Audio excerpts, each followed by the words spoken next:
The Indianapolis Colts once again are heading into the offseason wondering how can they build a roster that can be playoff ready. My name's Tyler here with my brother Ryan, and we are going to put our Chris Ballard hats on and do a mock free agency for the Colts this 2025 offseason.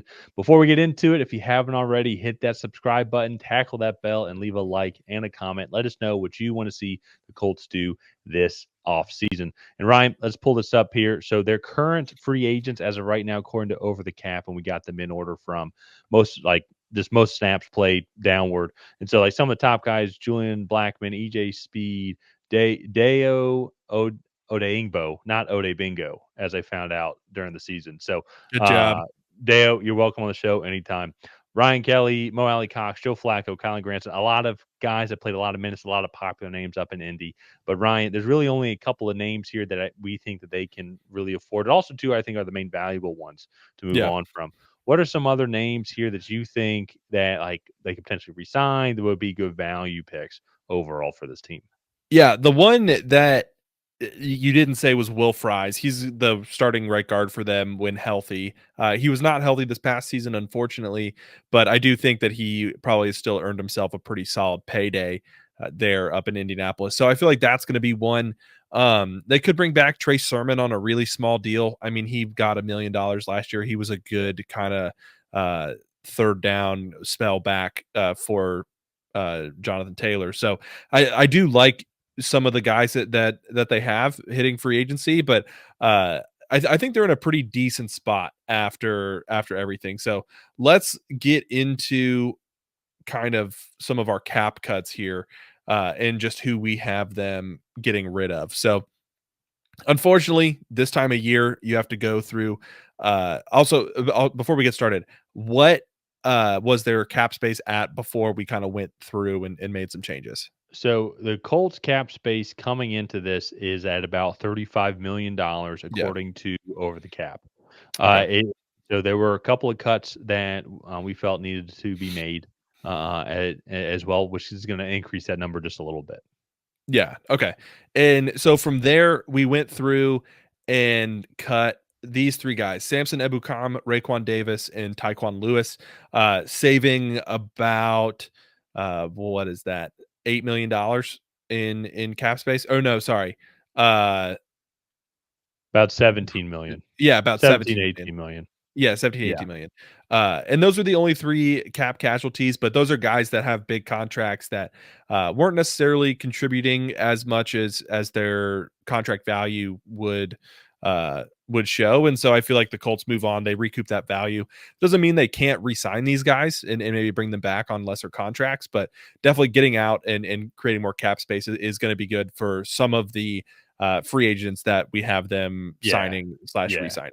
And with that one too, as well, with Ebukam tearing his Achilles, then you just kind of go look at the money and the guys who are going to be hitting free agency that they might want to keep. I think that's one. Unfortunately, I mean, it's just the business. Tyquan Lewis as well. Just you didn't see the production from him last year, Mhm.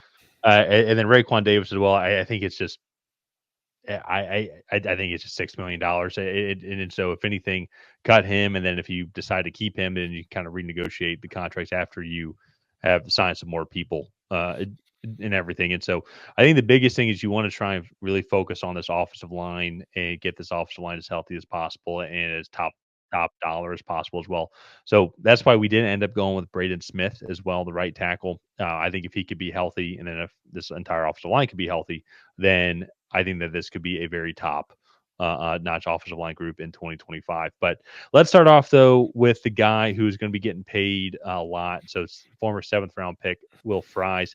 He's going to be getting a payday as well. He is coming off an injury, yes, but I think though the production that you see from him when healthy, and it was just his Yeah. first time injury as well too. So he's going to get paid as well. I obviously couldn't do nearly as much as Quentin Nelson, but I think it was what 14 million. Is that what it Yeah, it says was there? like 14 million a year. So it was a 4-year, $56 million deal. Yeah, and that's about kind of what somebody with his age there being 27, that'll put him up to 30, 31 with Yeah. the Colts here. So then we also ended up signing EJ Speed and Julian Blackman, some of the veterans as well, when it comes to that defensive side of the ball. EJ Speed kept him there for a couple of years for $6 million. I kind of like what he brings to this team as well, and he's got I think a good flow about him. He's not, I think, one of the main reasons why this defense has been struggling. And then same thing as well with Julian Blackman also too. Yeah, no, I think Julian Blackman is a solid safety. Can definitely give you quality starter reps there. And that was kind of one of the big things I think when deciding on this was, do you want to let him walk or do you want to try to find somebody that can maybe come in and do it better? And I felt like there were other positions, especially with this draft class, that I would want to roll the dice on that. And so Julian Blackman was brought back, I believe, on a 2 or 3 year deal worth 18 or 27 million, just to keep him in a Colts uniform. So the last one that we did was Ryan Kelly. So we went back and forth on whether we should bring back the 32-year-old Ryan Kelly or sign the 26-year-old Deo Odeyingbo. Ultimately, we decided to bring Ryan Kelly back on a 2-year, $24 million deal with so it's a $12 million average annual value. But then that would allow us to actually maybe go out and dip our toes into free agency and maybe sign a corner as well. And so I feel like for the Colts, having continuity on the interior of that offensive line, I think is going to be important. Deo Odeyingbo, reports are saying that they're going to let him test free agency anyways. And so I feel like that's going to be he's more than likely not going to be back with the team. So I think you just keep the continuity there on the offensive line. Well, and I think that's the right move overall, mainly just because of this draft class. If you go look, the weakness for this Colts team, I do think, well, one, just inconsistent play. But if we're talking about the talent on the field, I think the defensive line is good in certain areas, but like as a liability in other areas. And I think it's an undersized defensive line. And Deo Odeingo, Deo Odeingbo. He's sitting at 6'6", 286 according to PFF. And there's several guys, if that's just the guy that you want, Shamar Stewart, Nick Scorton, they're already that Yeah. size. But there's also going to be other defensive tackles as well that they can go in and get around that time. Kenneth Grant, I think, would be a great pick right here if you're trying to replace him in the first overall round. You can go get a guy like Tyleik Williams or potentially even Derek Harmon in the second round. Guy like CJ West from Indiana would be a great round 2, round 3 type guy. Maybe he can even fall to the beginning of round 4. But those guys, more defensive interior size guys as well, they can help stop the run and beef up this defensive line. And on top of that too, then combine that, and I think Ryan Kelly has been like kind of that staple there for the Colts team in that center. While Deo, he's been the guy. He's been a great player for the team, but he's going to go get paid more money, I think, than Yeah. what you have to pay Ryan Kelly. He's also like he's been the guy next to DeForest Buckner. I think Ryan Kelly has been the center of that offensive line for a very long time, Yeah. and I feel like just being next to DeForest Buckner makes that role a little bit easier. I think on who Deo Odeyingbo's replacement will be. So I like bringing back these internal free agents. Yeah, we had to spend a little bit more money, I think, than some of the other teams, but honestly, if you have to spend a lot of money on re-signings, it just means you're having some good drafts. So let's go ahead and get into the one and only external free agent addition that we made for the Indianapolis Colts, and that was CJ Henderson, the corner from actually now Pittsburgh. But he was a guy, just going to sign him to a 2-year, $10 million deal. Former first round pick, a very highly touted coming out of college. Had a rough time, I think, in Jacksonville to start. Now he's in Pittsburgh, and I think the Colts can go and get him on a decent contract. But I think you put him in that secondary with Julian Blackman. That does not rule out that the Colts could potentially go corner there in at the top of the draft. But bringing in him, I think, sets a floor for what that corner position will be. And I feel like the Colts desperately need that right now. Yeah, and that's when if you don't like CJ Henderson, input any other corner that could be put in there for like that same amount of money. And I think it's just one just addressing that secondary. And I think that could be a route that they go for sure with that 14th overall pick, defensive line. It is also a very real option. I know tight end is the spot that everybody's been picking at, but and that's one I've kind of fallen into. But now really looking at this, and this is what's neat about this exercise is this is a pretty solid tight end class overall. They maybe can get a tight end the second or third round, but it's the defensive line portion of this class is what makes this class great. And there are Yeah. some really good actually top heavy corners as well. This class is has some good corners on the top end. And so I think maybe if Will Johnson does fall a little bit, or maybe if Benjamin Morrison does test out well, maybe you do take him at 14 overall and keep Mhm. improving on that cornerback room as well. Then address that defensive line, that's the strength of this class is the defensive line.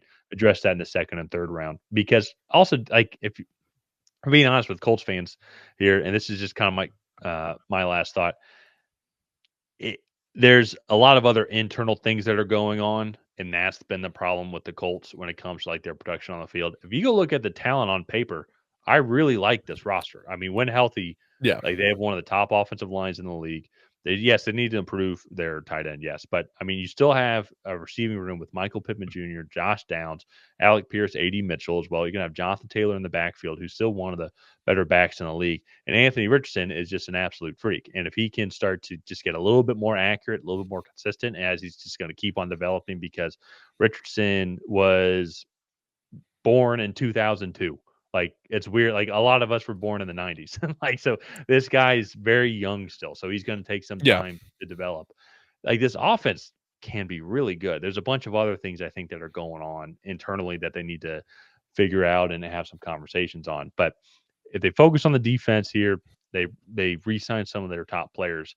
I think the Colts could be really good come 2020. Whatever this year is, 2025 season. Yeah. No, I agree. I mean, I've been saying this for a while. Is I feel like the Colts have a lot of talent on this team. They just need patience with Anthony Richardson, because the guy's only 23 and he's going into his third year being a starting NFL quarterback. And so I feel like I I know there's a lot of rush and like want to be good now, but my biggest thing is if they can just be patient and allow him to sit in there and develop, they could have one of the best quarterbacks in the league. I really think he has that ceiling if all of his physical traits come together. I mean, imagine what he could do if he was as efficient a passer as Lamar Jackson right now.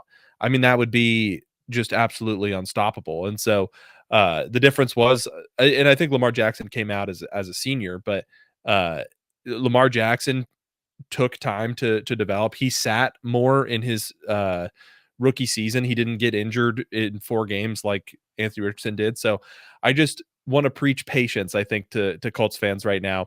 And we'll see at the end of this year. Like if it doesn't get better at the end of this year, the entire year, not like the first 4 or 5 games, Mhm. I think then maybe we can start to make some more drastic decisions. But for now, this is a really talented Colts team, and I think they have a lot of potential. Yep. So let's go ahead. Let's wrap up this video here. If you guys have not already, please go ahead and like and subscribe. That is the best way to help out the channel. While you're down there, leave a comment on what you thought of this Colts mock free agency. Did you love it? Did you hate it? What would you have done differently? And other than that, we will see you guys next time.